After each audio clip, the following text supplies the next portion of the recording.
Hey guys, Code Red Mining. Want to give an update. I've been waiting to get the last one in. So, recent update to the tent. I sold my AMD rig, so I had two 5700 XTs and two 5700 5600 XTs, and I also threw in a 6600 and a 6600 XT. And with some of that money, I actually purchased 3 L3 pluses, and then just buying stuff with, you know, my Ethereum, I bought Halloween MiniDoge edition, which, you know, of course, I don't get the one with the etching in it. I also bought I think this is the library miner. I bought a handshake miner, and then this is the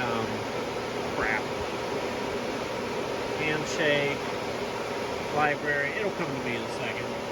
So I just wanted to get an update on how all that went going setting up. So as you can see, the Doge, the handshake. So it's the Nervo CKB. So you got Doge, Litecoin Doge, merge mine, Nervos, handshake algorithm, and then library coin. The library coin one I could have probably done without. I don't think library coin's gonna do jack shit. As far as I know, they have like a lawsuit against them. I mean, I'll keep them on. Of course, I'm gonna let it run. I'm gonna accumulate the coins, but I haven't found a place you can actually do anything with them. So, I mean, I'm not telling anybody not to buy the library miners because, I mean, obviously supporting a network is important, but there seems to be some issues with that network, and I would do your own research and look into that before you make the decision to spend the money on the box miner. Because, I mean, I believe it's, what, $5.99 for that one? That's still a good chunk of money for normal, everyday people. So, okay, so what was it? I think the handshake miner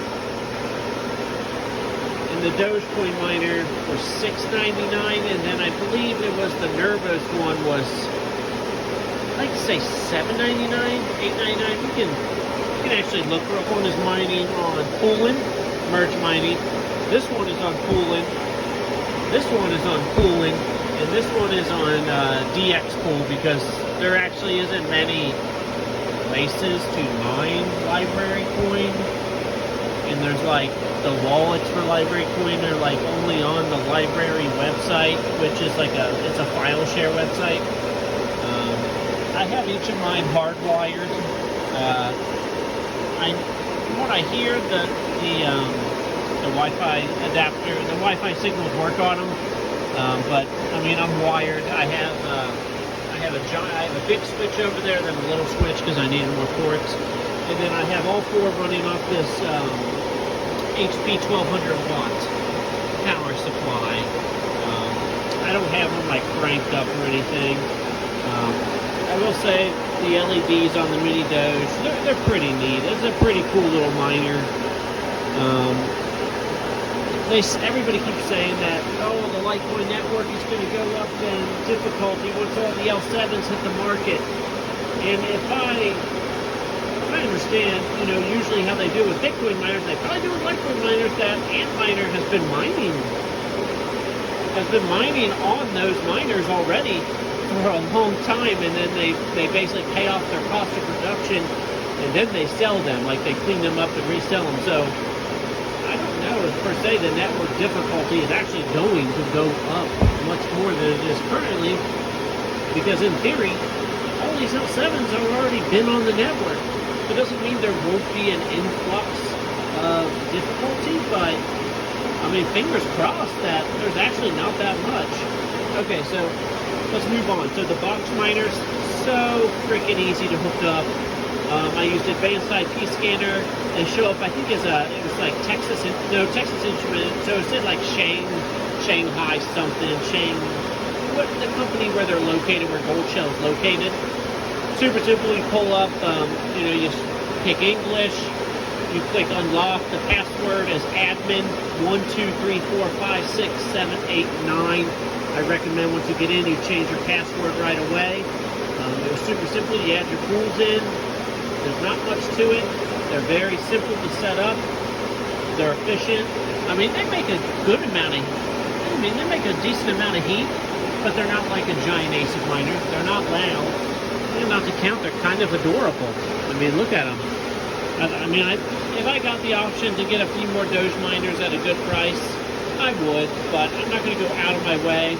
I have my eyes set on another script miner. I think it's like the X5. It does like 850 base. So okay, so let's move on to my other 3 recent purchases. Were I got this L3 Plus, this L3 Plus, and that L3 Plus. And as my recent video shown, they all had the virus on them. And I showed a detailed video on how to get rid of that virus and how to load Hive on there. All of them are running great. The only one I'm having issues with is this one. For some reason, no matter what I do, I've switched the boards, I've switched the ribbon cables. This is why I have another power supply hooked up to it. The third board, or if you swap it, like the fourth board, will not show up, no matter what I do. I thought maybe it was a fan, so I have a brand new fan on this end. This is a brand new one for parallel miner. I swapped out one. I know that works, but I ordered another brand new fan just to be sure, and I also ordered another brand new control board, which, like I said, I already had one, and I swapped it out with because the guy I purchased these amp miners from, I bought an additional hash board and control board from him, which he gave me a decent deal.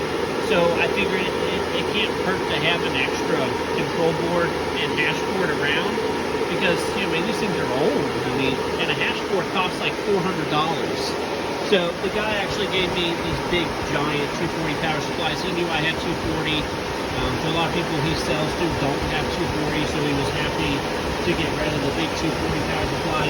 Like I said, I just hooked this one up to it. I have another one. So I hooked this up to it to see if maybe the issue was the power supply.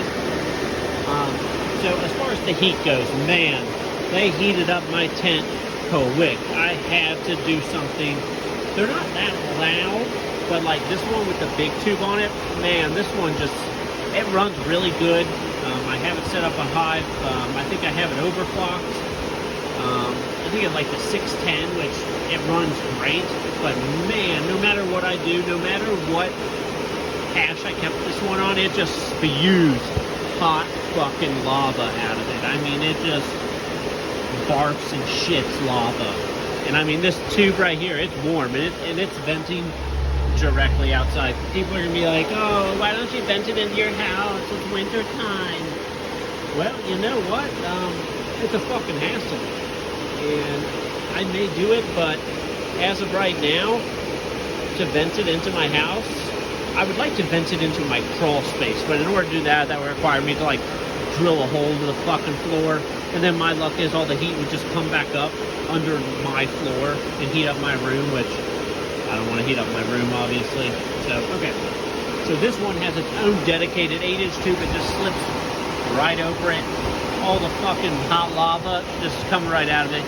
And then I rigged this up. So these are like those little, I don't know, closable vent things, so when air comes out, I pull the tabs out of them. I actually cut these ones because they didn't have the right ones. I went to like a little local hardware store. I have the other ones now. They're like the little blow flap ones. If I think about it, I'll grab one here. But I cut them out. I like zip tie them here, but they just pop right on these 4-inch fans. As you can see, they attach right on the 4-inch fans. I did have all 3. But as you can see, I have it come into like a Y here, so I capped the one end off. The Y can handle 2 of them, but the 3 of them, it just wasn't, like this one just produces too much heat, was the problem. So, like, I mean, you can see, like, this thing is dense, like, it's filled with fucking air and heat. It's not fucking around. So, yeah, so both of these come to this. This side is just sealed off, and then this one vents right outside. You know, I try to keep the lines tight to keep no slack in the lines. Yeah, and these just vent directly outside, and it seems to work great.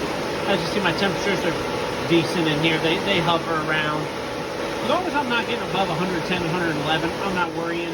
I have great airflow in this tent, which leads me into my next thing that's changed with the tent. So I've added another 8-inch inline Vivo sun fan. So as you can see, I have two now. So I tried to do both. So this is what I did. I did both fans. I had them run their own pipes, and they connected to a giant 8-inch wall. It looks like this over here. Let me grab it. Hold on.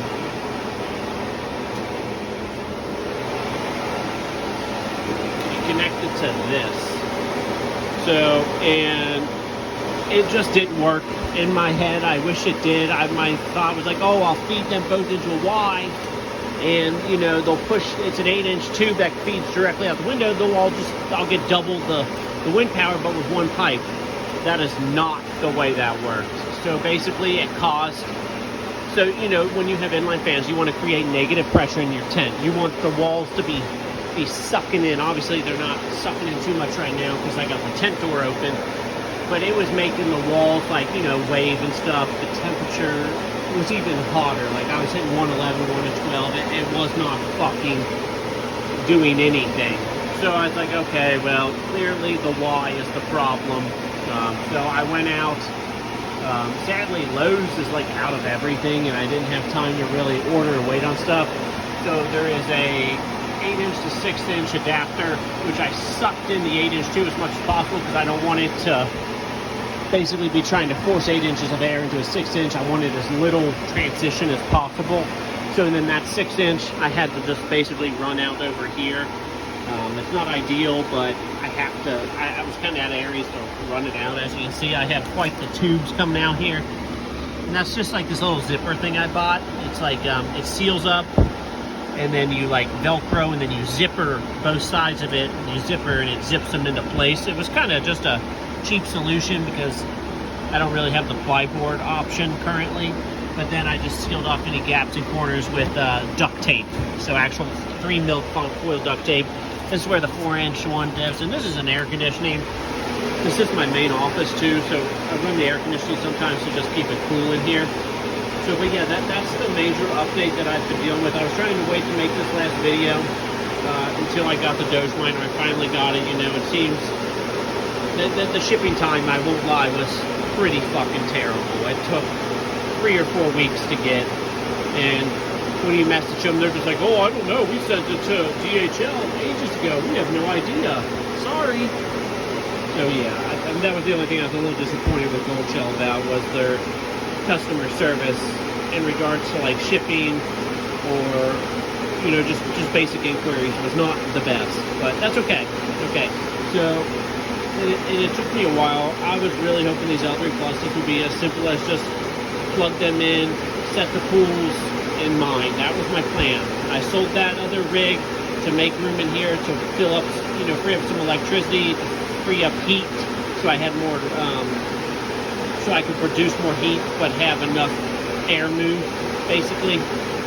And it was not the case. These L3 Pluses they're old. They came from Alibaba, you know, they came from giant China warehouses. So by the end of it, I'm going to have replaced 4 fans, which is fine. Putting new fans on, they were fucking disgusting. I used like my CompuBlow to clean them out, which cleaning them out took about an hour a piece. And you know, you got to be careful with them. They're fragile, so you know, I didn't want to like go super fucking hard cleaning them and stuff. Like I've seen some people like soak the boards in isopropyl alcohol. I wasn't trying to go that route. I cleaned them all out. I plugged them in. Well, soon to come in, I find out, oh, why is my pool keep changing back to this nice hat shit? I contacted the guy, come to find out he had one that had the Chinese virus and infected every single other one that he had that he was basically plugging in after that and selling. And so I went through troubleshooting for a few days. I thought I was going to have to use a solder, but then I found some information on a way to use the tweezers like I did in my previous video. So I finally got the viruses off of them. I finally got HiveOS on them. I finally got the heat in the air under control with them. The only thing left now is to deal with that one down there that has the EVGA power supply on it, is to get the 4th board working. That's the only option, or that's the only thing left. Other than that, I'm going to forget about them. As far as profits go, so currently, because they've been running, so you got to think I'm down 1 hash board, and then I've been a little on and off, and then I just added the MiniDoge less than 24 hours ago. So currently I'm mining about 0.03 LTC a day and about anywhere from 50 to 60 Doge a day with all three. So I think, without counting the MiniDoge, I was about close to $20 a day between the three of them. As far as electricity goes, I'm going to estimate probably about $5 in electricity. If I do that math versus the rig I sold versus these, I don't exactly come out ahead, but I'm also not planning for the short term. I'm planning for the long term. I'm just mining this coin directly to BlockFi and just letting it sit there, collect interest, and just generate interest and collect, and hopefully stuff pays off. The handshake, the Seco Nervous, I'm just letting that stuff accumulate. The library coin, I have no option but to let that accumulate because you can't do anything with it anyways. So yeah, this video went a little longer than I wanted. I just had a lot to explain. Yeah, so please like and subscribe and come mine with me on eZill. The link will be down below. Same payout times as Ethermine, yet you get to make Zilliqa too, which is a coin that is worth 10 cents a coin. Not only are you getting to mine Ethereum, but you're getting to mine Zilliqa, and you're not losing but fractions of Ethereum. If even that, my payouts are identical, and sometimes even faster to when I mined on Ethereum. It's just a no-brainer. So, yep. I'll see you guys later. Have a good night. Bye.